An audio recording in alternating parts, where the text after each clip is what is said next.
ব্যাঙ্গালোরের উপর 1 বছরের ব্যান লাগতে চলেছে। হ্যাঁ, ঠিকই শুনেছো, মাথায় হাত ভাই বিরাট কোহলি। বড় মন্তব্য করলেন সচিন তেন্ডুলকার আর সেবক। এই সিজনের আইপিএল এ ফাইনালে মুখোমুখি হয়েছিল পাঞ্জাব কিংস বনাম রয়্যাল চ্যালেঞ্জার্স বেঙ্গালুরু অর্থাৎ আরসিবি। ফাইনাল ম্যাচে পাঞ্জাবকে হারিয়ে জয়ের ট্রফির স্বাদ নেয় বেঙ্গালুরু। তারপরেই আবেগেই ভাসতে থাকে গোটা আরসিবি সমাজ।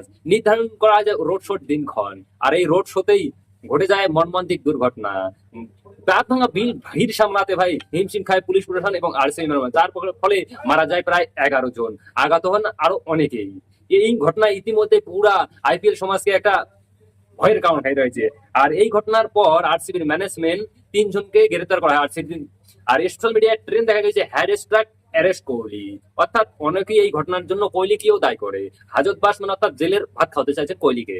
অর্থাৎ পরিস্থিতির শিকার হয়ে আরসিবি কে 1 বছরের জন্য ব্যান করতে পারে বিসিসিআই।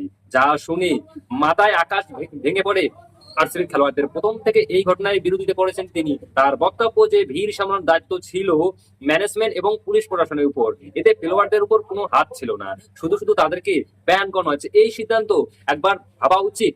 এই ঘটনার বিষয় শুনে মর্মাহত হয়ে ভারতীয় cricketer master blaster Sachin Tendulkar বলেন যে এমন ঘটনা কিভাবে ঘটলো তিনি বুঝতেই পারছেন না, আর বুঝতেই হবে না। আর সবার সকলের প্রতি সমবেদনা জানিয়ে মৃত ব্যক্তিদের শান্তি কামনার জন্য মঙ্গল কামনা করেছেন।